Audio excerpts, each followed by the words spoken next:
united. Boris is on a roll, having Britons as trustful allies against protests in EU over Brexit. Boris Johnson has been backed by Britons as the Prime Minister faces protests over Brexit.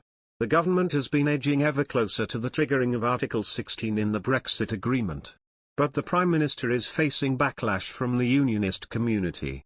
Border Communities Against Brexit, BCAD, a group in support of the Northern Ireland Protocol, will protest in 5 locations on the border between Northern Ireland and the Republic.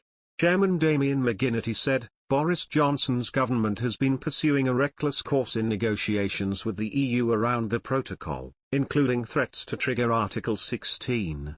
Recent British government statements and actions are posing a very direct threat to the peace process, the all-Ireland economy, and raising once again the horrific prospect of a return to a hard border in Ireland. We are calling on Boris Johnson to back off, and to protect and implement the protocol. But Express.co.uk readers jumped to the defence of the Prime Minister with the protests on the horizon.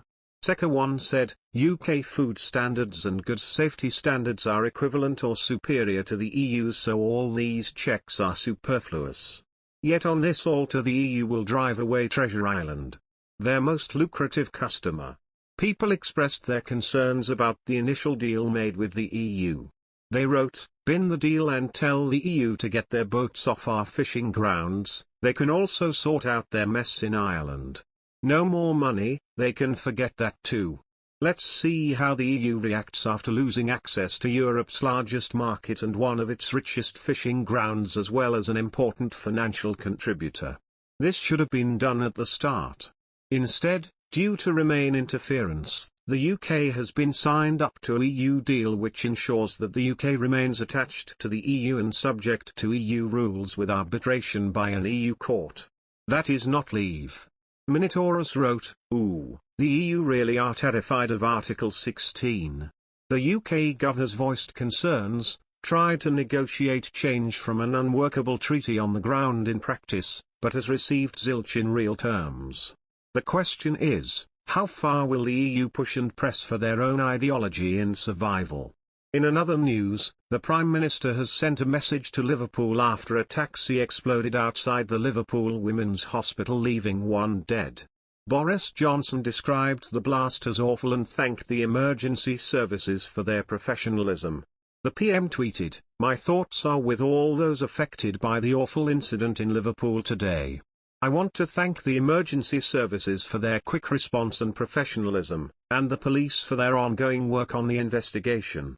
Earlier Home Secretary Priti Patel tweeted, "I am being kept regularly updated on the awful incident at Liverpool Women's Hospital. Our police and emergency services are working hard to establish what happened, and it is right they are given the time and space to do so." Merseyside police confirmed they were called to the hospital on Crown Street today, Sunday, November 14, at 10:59 a.m. after reports of a car engulfed in flames. At around 3:30 p.m. police confirmed the death of a man and another person injured, but not thought to be life-threatening. A large cordon was put in place while fire crews tackled the blaze, patients evacuated and visitors turned away as an investigation got underway. Armed police were also seen in various locations around Liverpool, and Counter-Terrorism Police Northwest, based within Greater Manchester Police, has since confirmed 3 men have been arrested from the Kensington area. GMP said, officers in Merseyside have arrested 3 men, aged 29, 26 and 21, in the Kensington area of Liverpool under the Terrorism Act. Counter-Terrorism Police Northwest is continuing to work closely with colleagues at Merseyside Police as our investigation continues at pace. Earlier today, Merseyside Police's Chief Constable Serena Kennedy gave a statement outside the hospital, and said, "So far we understand that the car involved was a taxi which pulled up at the hospital shortly before the explosion occurred. Work is still going on to establish what has happened and could take some time before we are in a position to confirm anything. We are keeping an open mind as to what caused the explosion, but given how it has happened, out of caution, Counter-Terrorism Police are leading the investigation supported by Merseyside Police. Our response is ongoing at the hospital and will be for some time.